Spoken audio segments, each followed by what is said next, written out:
Hey cookie lovers, Julia Usher here from Recipes for a Sweet Life. I'm back in this video with another of my Dynamic Duo stencil designs. This one is called Magic Wishes and it features fairies and oversized flowers. I love it because it's ideal for a little girl's birthday, of course, which is kind of what we've got set up here.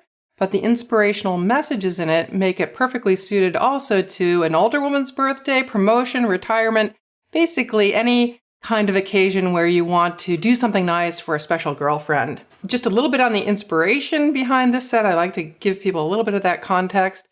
This set was inspired completely by the illustrations of Cecily Mary Barker, who was an English artist who lived between about 1895 and 1973. And she wrote a book and illustrated a book called A Flower Fairy Alphabet, I believe is the title, but I'll have the link in the video description.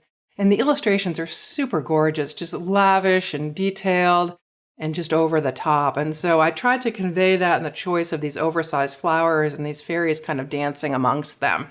I love floral elements too when it comes to stenciling because the merging of the colors, the natural blending that occurs when the leaf color gets next to the floral colors just looks really natural.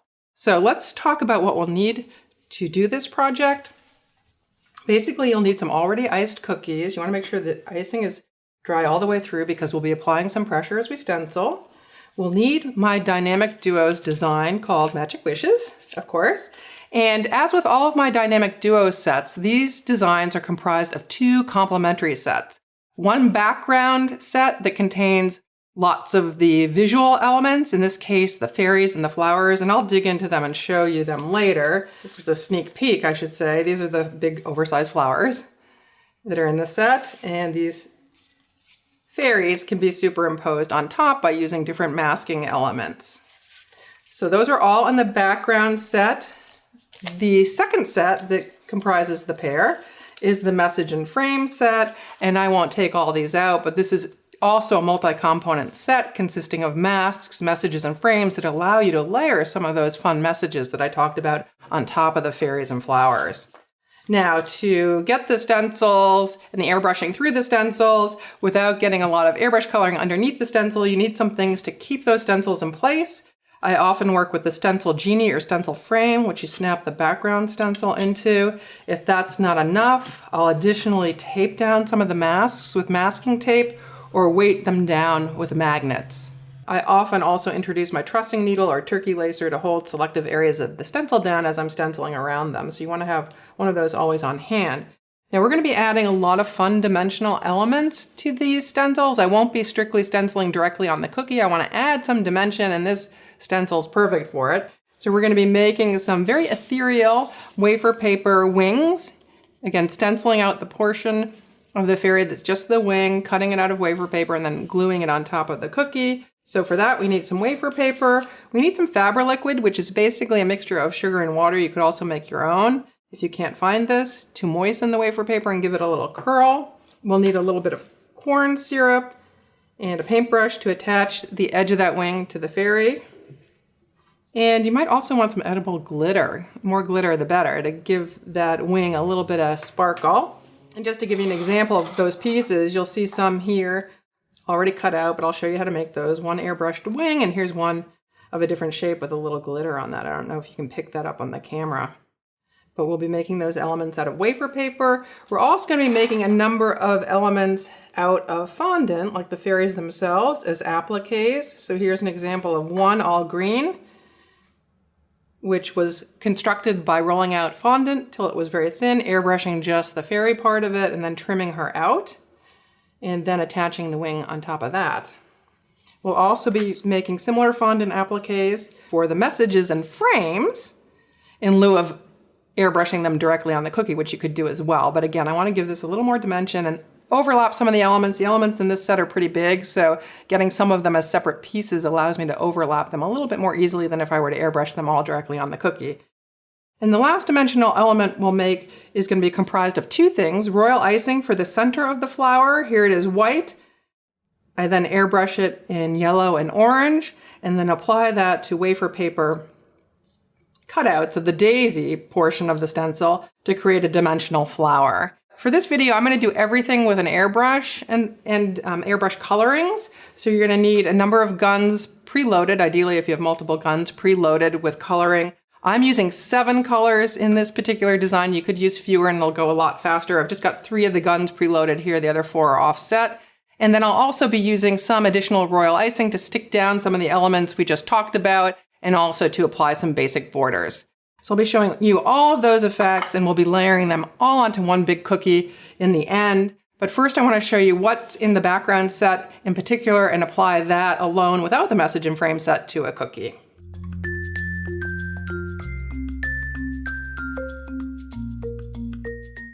Okay, let's talk about that background set. It's a 5-piece set. Again, all of my sets are multi-pieces so that you can layer things in different ways and create multiple different design configurations. The primary piece in this set is the background stencil, which in this case is comprised of the oversized flowers I talked about, some daisies and bluebells. This stencil has flowers on both sides of the stencil, which allows you to use them all, or if you only want to use half of them, you can select them off. You can cover up one side, if you will, with my quadrant masking tool and just choose to use one or the other. I probably will do this because it allows a little more room for the fairy on the other side without the flowers competing with her. On to piece number 1, I would lay the fairy, and I've got 2 fairy options and thus 2 fairy masks. I would lay a mask down to leave room for the fairy. Airbrush the background, as we'll do, remove that, and then come back in with the 4th element, which is the foreground stencil, and then airbrush in the fairy that I left room for by laying the mask in that place. So I've got 2 fairies to choose from here, also a little spray of stars that can look like fairy dust emanating from her hand if I choose to use that. Now I didn't mention this 5th piece, it's the shading stencil. It's simply the negative piece that's left over after the masks are cut out. And I often use that for shading around the stencil, but in this case I want the fairy to be really crisp and well defined. And I find that if I add an additional shadow around her, the stencil will lose some of its crispness. So I'm probably going to not use that shading stencil in this case, but I will use it when I come to my message and frame set. As I mentioned, you've got 2 sets of flowers from which to choose, and you could just select out 1/2 as I did on this cookie and just airbrush the flowers on the cookie, and that makes a nice simple approach. Nice filler cookie too, without even any fairy on it. Or you could choose to use both sets of flowers on the cookie. These are 2 of the simplest forms, just using the background stencil. Then taking it up a level in terms of complexity, you can apply a mask, as I just talked about, and leave room for the fairy, which is what I did here. I selected out 1/2 of the flowers and left some room on the other side for the fairy. Now she's got a dimensional wafer paper wing on her already. We're going to do that a little later in the video. I'm going to try to replicate this cookie here though to give you a sense of how I got here. Now I have an option of overlapping the fairy like so over the flowers if I want, and then putting that mask there. But I think I want to keep her pretty clear of the flowers, in which case I don't need the mask because I've got it all masked off with this quadrant masking tool. Now when airbrushing with multiple colors, as we are here, I've got 7. You want to start with the lightest and then progress to the darkest. That way if you make a mistake with the light color, for instance if it overshoots in an area you don't want it, you can easily correct it by going over it with a darker color, but you can't do the reverse. So I started with yellow, moved on to pink, then light green. Now I'm touching with orange in the center of the daisies, onto light blue for the bluebells, and now I'm coming in with my really dark colors. Purple for the edges of the daisies, and I'm also going to use that purple to accent around the bottom of the bluebells to give them more definition. You'll also note that I always start my airspray off on the paper towel and then drag it over without changing my triggering finger. That way I'm less likely to get a stop or a start, a big blast of color in the middle of the stencil. Finishing off with the dark green, and that looks terrific. Now I've got a lot of area to the left, as I said, for laying down the fairy, so let's get her situated. She, of course, is off-center, so she's not going to fit in the stencil genie, so I have to weigh her down with magnets in this case. I've also masked off the right-hand side with my quadrant masking tool so I don't wreck the flowers that I just did. I'm going to use just 4 colors on the fairy, light green, and ultimately dark green in the body, and pink and blue in the wings. And again, to prevent overspray into closely adjacent areas, you want to work very close to the cookie 1 or 2 inches away, perpendicular to it with limited pullback on the trigger. Now I'm just outlining the fairy with dark green to accentuate her body and some of the details on the dress. That will look more interesting than just a single color. And ta-da, that looks great. Now, I'd like to finish this off by giving it a little bit of shadowing around the edges. I often do that instead of doing a border. And I'm airbrushing again here, but as opposed to working at very close range, I'm now working at greater distance, maybe 4 or 5 inches away, at about a 45-degree angle to the edge. So I start the flow on my paper towel and then kind of roll up the airbrush until the airbrush spray just hits the edge of the cookie. I'm using green at the base to simulate grass and blue at the top for sky. And that looks terrific.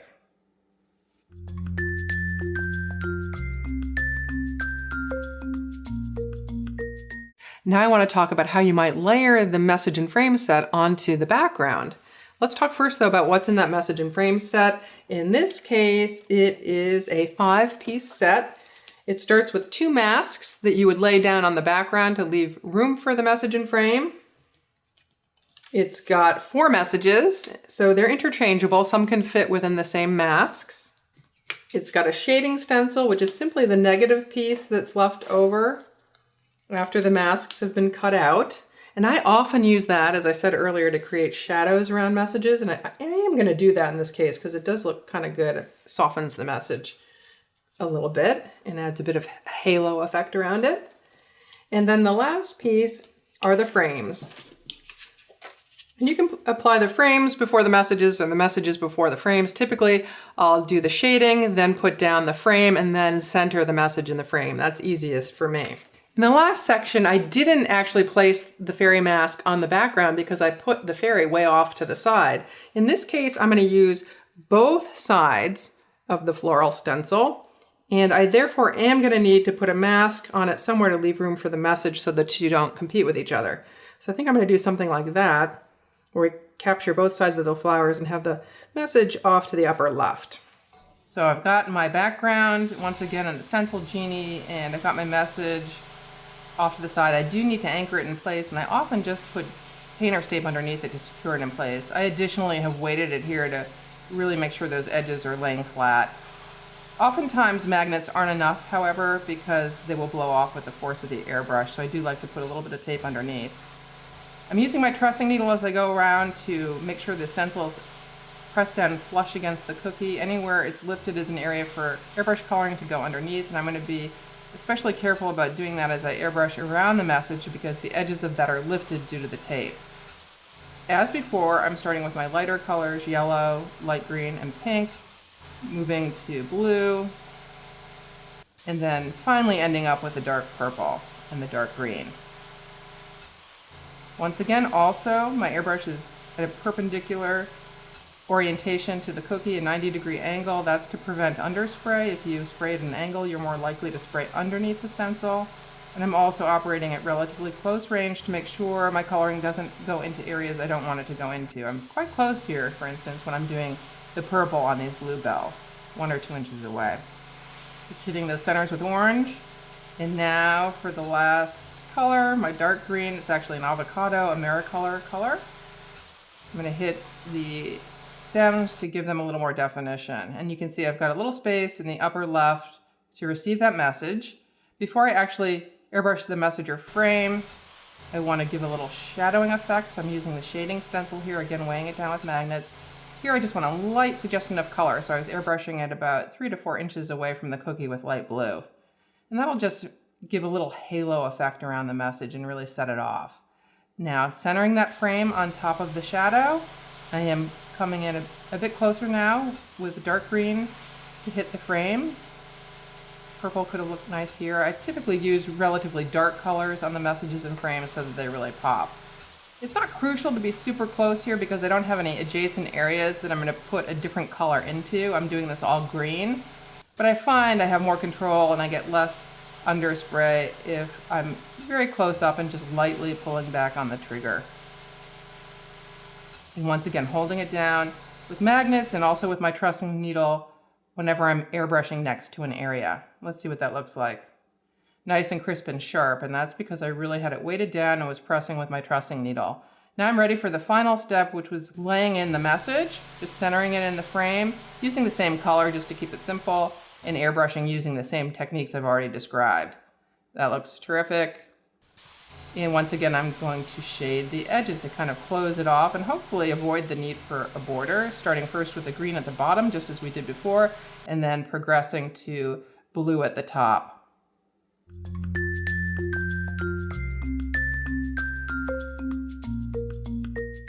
Okay, I've shown you how to use the background set and also the message and frame set, but to this point, everything I've done has been very flat, stenciled directly on the cookie. Now I want to introduce a little lift and dimension, and I'm going to do that in a number of ways, both with some fondant pieces and also a bit later with some wafer paper pieces. Right now we're going to talk about fondant appliques. We're going to make both message appliques, which are sheets of fondant that have been stenciled and cut out. These can then be set on top of the cookie a little bit elevated above the rest to create some interest. And the fairy herself also makes a great applique. She's done exactly the same way as the message and frame, just with different colors and a little more painstaking cutting around her. So I'm not going to show her, I'm just going to show you how I did the message appliques, but we may come back and use her later on another cookie.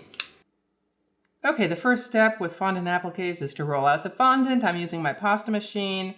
I start on the number 1 setting, which rolls it about 1/8 of an inch thick, which is a little too thick, and then I advance it to the number 3 or 4 setting to get it about 1/16 of an inch thick. You don't want to jam it through on the number 3 or 4 setting right away or you'll shred the fondant, so definitely do it in stages.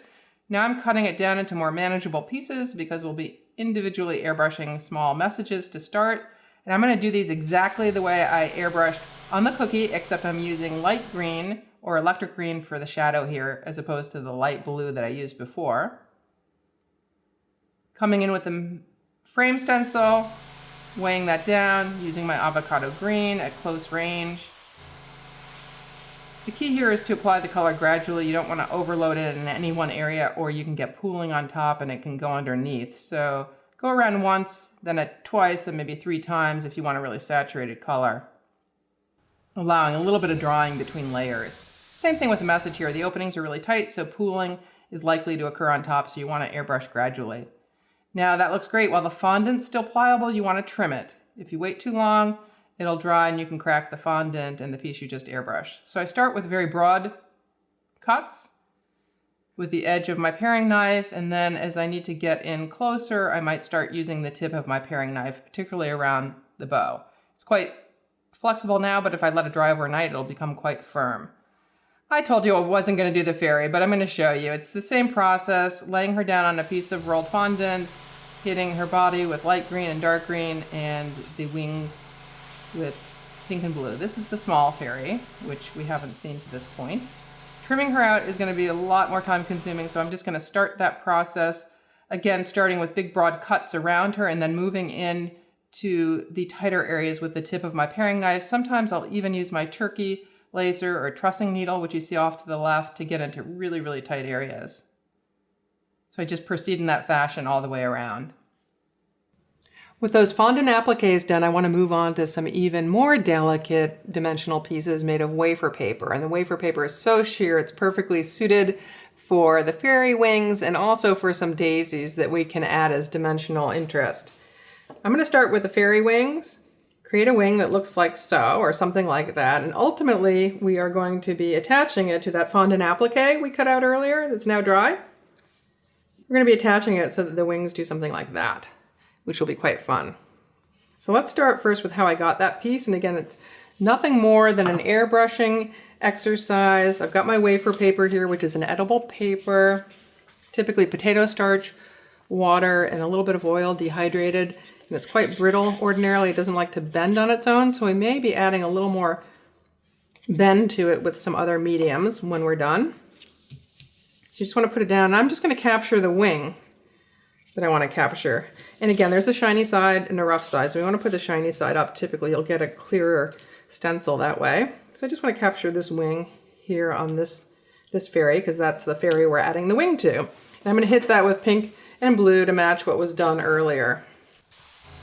So my airbrushing technique on wafer paper is exactly as it is on regular cookies and on fondant. I weigh everything down quite well so the stencil does not lift, and I airbrush at a 90-degree angle To cut this small piece out, I would recommend small craft scissors as opposed to big clunky ones. It'll just be easier to get in and around all these tight spaces. I would also suggest cutting rather gently, not too aggressively, because the wafer paper is still quite brittle while it's dry, and you could actually tear it inadvertently if you cut too quickly. Once you've got it trimmed out to your satisfaction, we're going to apply a wafer paper conditioner to it to soften it. And this one I'm using is Fabri-Liquid. It's nothing more than water and sugar. And I'm going to spray a little bit on the paper towel to the right and then run the back side of the paper over it. You just want it ever so slightly dampened. You don't want too much on there, or you can dissolve the paper, and you don't want to apply it to the top, or you can cause the food coloring to run. Now to attach it to the fairy, we're just going to use a little bit of royal icing glue at her back, at the one spot where it's going to attach. And sometimes moistened wafer paper has a mind of its own. It might want to curl in some other direction, so you may need to rebend it as you go through this process. Other wafer paper conditioners include paper potion, so that's a possibility as well. Now I want to apply some edible glitter, but you know what? I think I'm going to do this off the fairy so I don't get too much on her body. I just want to isolate it on the wing. The paper is a little bit damp, so the edible glitter is more likely to stay attached now than it would if I were to let the wing completely dry. And I'm just doing a dry dust, dry glitter with a dry brush on the wing. And for the most part, it'll stay due to static electricity. If a little falls off, it's no biggie. And again, attaching with a little bit of thick royal icing glue. I'm just going to prop it as the icing dries so that the wing does not collapse. And that might take a few minutes, maybe 15 minutes to dry before I can remove that paper towel. And a touch more edible glitter never hurts. On to the daisy. That daisy is going to end up looking something like this, with a little bit of dimension to it and a center made of royal icing. Now, we want to start by making the center because that needs some drying time. And we're going to use that stencil to do both the center and the petals. As you can see here, the center is royal icing. So what I've done is I've just airbrushed the centers onto a piece of paper and then put that template, if you will, underneath a piece of acetate. I'm using a relatively thick flooding consistency white royal icing to pipe the centers. I want it relatively thick so that it stays nice and puffy. Once that's dry, ideally overnight, I'm ready to airbrush those centers. I've done different sizes here. I want to leave them on the acetate as long as possible because otherwise they'll blow around while I airbrush. I'm going to hit them first with yellow, kind of from the side so they have a little bit of shadowing to them, and then hit them with a little more orange along the bottom and also at the top for added interest.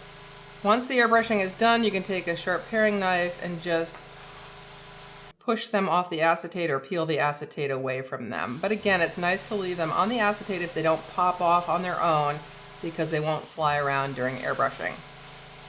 And those centers look great. And you can see they pop off rather easily. You might just need to give them a nudge with the tip of the paring knife. But if the royal icing is dry, they should come off quite readily. Now we're ready to do the daisy. I airbrushed it onto wafer paper, the petals. Now, just the petals we're focused on using pink and purple. You want to do those in a bunch of different sizes. And then I will cut that out, again, starting with pretty big strokes with my small shears and then coming in much closer. I'm going to cut in between each petal because, as you saw in the final construction, those petals are lifted so that they look like they've got some dimension, and I wouldn't be able to lift them if I didn't cut in between each petal. So this is a little painstaking, but it's definitely doable. Just be patient. I'm starting first by cutting away the inside, the white part that's between each petal, and then I'm going to come back and trim the tips of the petals to kind of round them out. I do want to leave a little bit of wafer paper at the top so that the petals stay connected, which was where the center was in the original stencil. We're going to cover that piece of paper that remains at the top with the center that we piped with royal icing, so it won't ultimately show.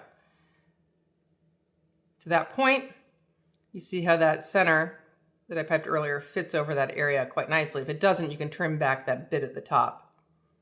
And we're just going to stick it down with a little thick royal icing. You could do a double daisy too. I could have put two of those wafer paper pieces together, staggered them, and that would have created a fuller look. Now to give it more lift, I'm just going to lift up every other petal with the tip of my trussing needle. Very simple embellishment that adds a lot of interest to the cookie. And there you have it. There's a double-decker one that I mentioned before off to the upper left.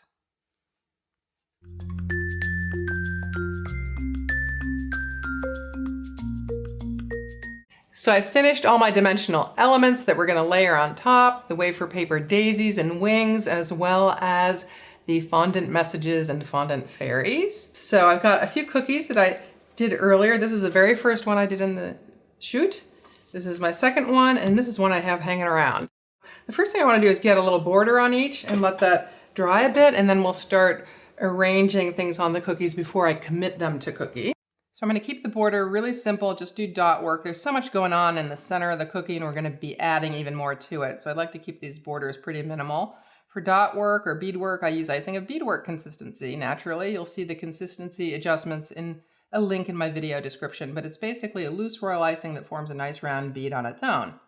Now, once the border is dry, I can arrange things on the cookie to my tastes and get the design that I want, and then once I've got that settled, I can commit them with a little bit of royal icing. So I just added a little daisy at the bottom to give more dimension to the one that was already stenciled, and I'm going to give even more dimension to the message plaque I'm putting down by lifting it with a bit of fondant. So I've glued a teeny bit of fondant to the cookie, then I put a little bit of royal icing glue on top, and then attached a dry fondant applique on top. Again, the fondant applique needs to be dry, otherwise it'll kind of droop when you extend it off the cookie or elevate it on a cookie.